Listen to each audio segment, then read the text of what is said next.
क्या आपको पता है एक टाइम ऐसा था जब बीसीसीआई इतनी गरीब थी कि इंडियन क्रिकेटर्स को बेगर्स की जैसे ट्रीट किया जाता था। जब इंग्लिश क्रिकेटर्स लग्जरी लाइनर्स में ट्रेवल करते थे, हमारे इंडियन प्लेयर्स को कार्गो शिप्स में भेज दिया जाता था जैसे कोई सामान हो। और सबसे ज़्यादा इंसल्टिंग बात यह था कि इंडियन क्रिकेटर्स को खाना, ट्रेवल और लॉन्ड्री के लिए सिर्फ 1 पाउंड पर वीक मिलता था। जब ब्रिटिश क्रिकेटर्स 5 स्टार होटल में डाइनिंग करते थे, हमारे प्लेयर्स एक अच्छा मील तक एफोर्ड नहीं कर पाते थे। लेकिन आज बीसीसीआई दुनिया की सबसे अमीर क्रिकेट बोर्ड है।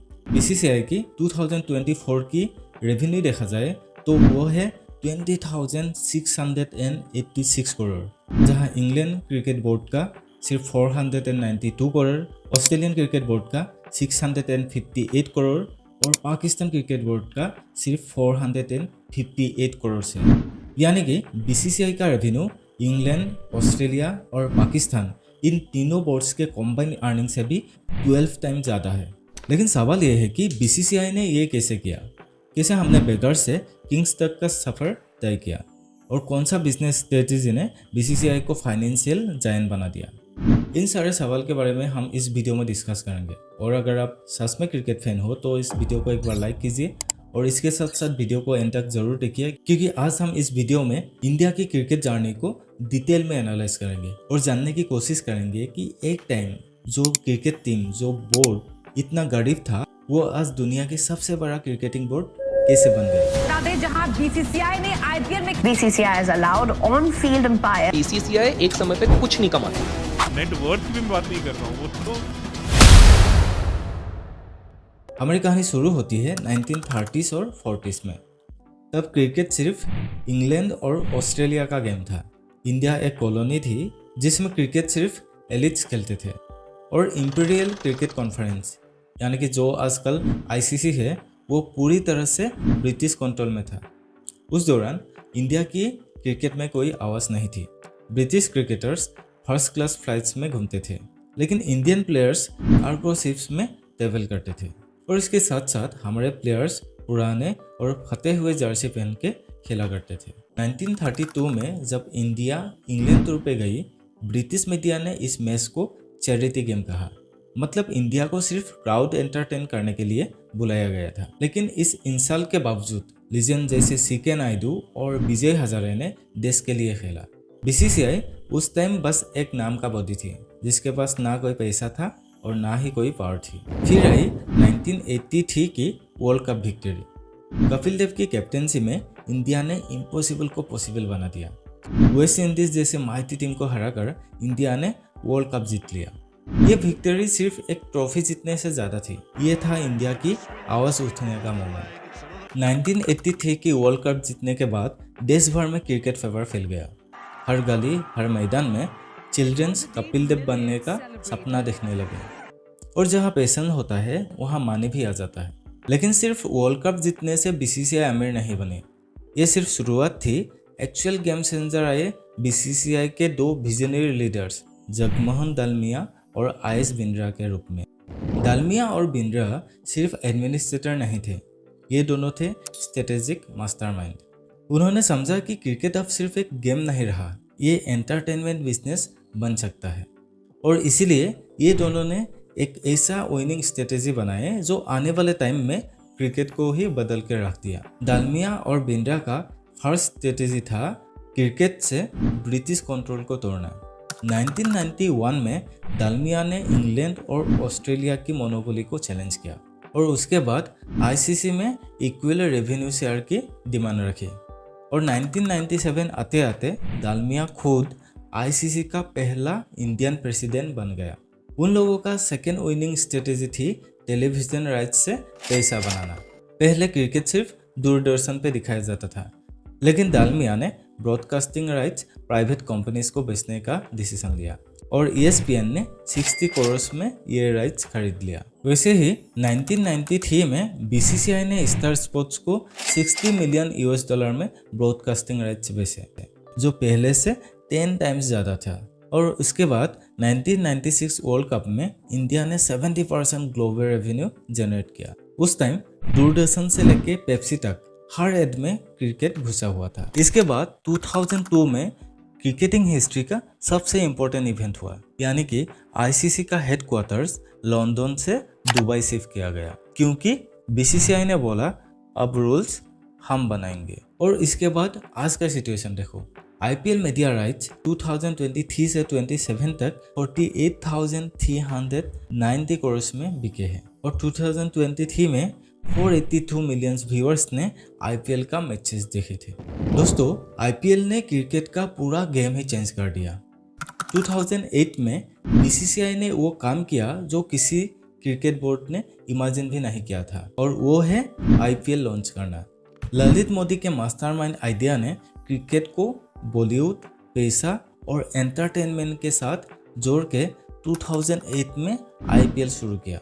बॉलीवुड, शेयर लीडर्स और हाई एनर्जी मैचेस ने आईपीएल को अब क्रिकेट का एक कार्निवल बना दिया। आज आईपीएल के फ्रेंचाइजीज जैसे मुंबई इंडियंस और सीएसके की वैल्यू $1 बिलियन से भी ज्यादा है। और इस आईपीएल के जरिए बीसीसीआई ने क्रिकेट को एक प्राइम टाइम एंटरटेनमेंट बना दिया। अगर आप आईपीएल को किसी और टूर्नामेंट से कंपेयर करके देखोगे तो आपको पता चलेगा कि आईपीएल कितना ह्यूज है। एग्जांपल के लिए अगर हम आईपीएल को यूके की काउंटी क्रिकेट के साथ कंपेयर करके देखें तो देखा जाएगा कि आईपीएल के रेवेन्यू $11 बिलियन है, जबकि यूके की काउंटी क्रिकेट का वैल्यू सिर्फ $150 मिलियन है। वैसे ही आईपीएल प्लेयर्स की अगर एवरेज सैलरी देखा जाए तो वो होगा मिनिमम 15 करोड़, जबकि काउंटी क्रिकेट प्लेयर का एवरेज सैलरी है 1.5 करोड़ इंडियन रुपीस। आईपीएल का व्यूअरशिप देखा जाए तो वो 500 मिलियन से भी ज़्यादा है, जबकि काउंटी क्रिकेट का व्यूअरशिप सिर्फ 15 मिलियन है। दोस्तों, क्या आपको पता है अंग्रेज पहले आईपीएल के बारे में कहते थे कि इट्स नॉट रियल क्रिकेट। फिर उनके प्लेयर्स ही जैसे कि केविन पीटरसन, बेन स्टोक्स खुद टेस्ट मैच छोड़ के आईपीएल कॉन्ट्रैक्ट साइन करने लगे। और इसके साथ साथ आईपीएल का बिजनेस मॉडल वर्ल्ड के लिए केस स्टडी बन गया है। अगर आप आईपीएल की अब इकोनॉमिक पावर देखें तो देखा जाएगा कि स्टार स्पोर्ट्स ने 48,390 करोड़ दे के मीडिया राइट्स खरीदा है। वैसे ही मुंबई इंडियंस की वैल्यू आज $1.3 बिलियन है और हर आईपीएल मैच में अप्रोक्सीमेटली 30 करोड़ का एड रेवेन्यू जनरेट होता है। तो दोस्तों, आईपीएल के धमाके के बाद भी बीसीसीआई ने रुकने का नाम नहीं लिया। 2014 में बीसीसीआई ने इंटरनेशनल क्रिकेट का सबसे बड़ा बोर्डरूम पावर प्ले किया, यानी कि द बिग 3 डील। ये था एक फाइनेंशियल मॉडल जिसमें आईसीसी का रेवेन्यू डिस्ट्रीब्यूशन सिस्टम ही चेंज कर दिया गया। इंडिया, ऑस्ट्रेलिया और इंग्लैंड, इन 3 बोर्ड्स ने आईसीसी में अपना स्पेशल शेयर बनवा लिया। बीसीसीआई तो सबसे बड़ा हिस्सा ले गया। इस डील के हिसाब से 2015 से 2023 तक इंग्लैंड को 4.4%, ऑस्ट्रेलिया को 2.7% और इंडिया को 20.3% टोटल रेवेन्यू शेयर मिलेगा। लेकिन इस बिग 3 मॉडल को बहुत क्रिटिसिज्म का सामना करना पड़ा और 2017 में इंडिया का शेयर $440 मिलियन में से घटकर $293 मिलियन कर दिया गया। लेकिन 2024 टू 27 के पीरियड के लिए आईसीसी का रेवेन्यू शेयर जब रिवाइज हुआ, इस रिवाइज मॉडल के हिसाब से बीसीसीआई को पहले से भी ज़्यादा शेयर दिया गया। लेकिन जितना लोग समझते हैं सच उससे थोड़ा अलग है। बहुत लोग कहते हैं कि बीसीसीआई को करेंटली आईसीसी का 52% रेवेन्यू मिलता है और रियल नंबर है 38.5%, जो आज भी आईसीसी के सबसे बड़ा हिस्सा का रिकॉर्ड है। यानी लगभग $230 मिलियन हर साल आईसीसी से बीसीसीआई को मिलता है और ये भी 2024 से 27 के न्यू साइकिल में फिक्स हुआ है। क्रिकेटिंग वर्ल्ड का बाकी बोर्ड्स जैसे इंग्लैंड और ऑस्ट्रेलिया, उनका शेयर मिलके भी बीसीसीआई के आसपास नहीं आता है। दोस्तों, अब सिर्फ पैसा ही नहीं, पावर भी बीसीसीआई के पास है।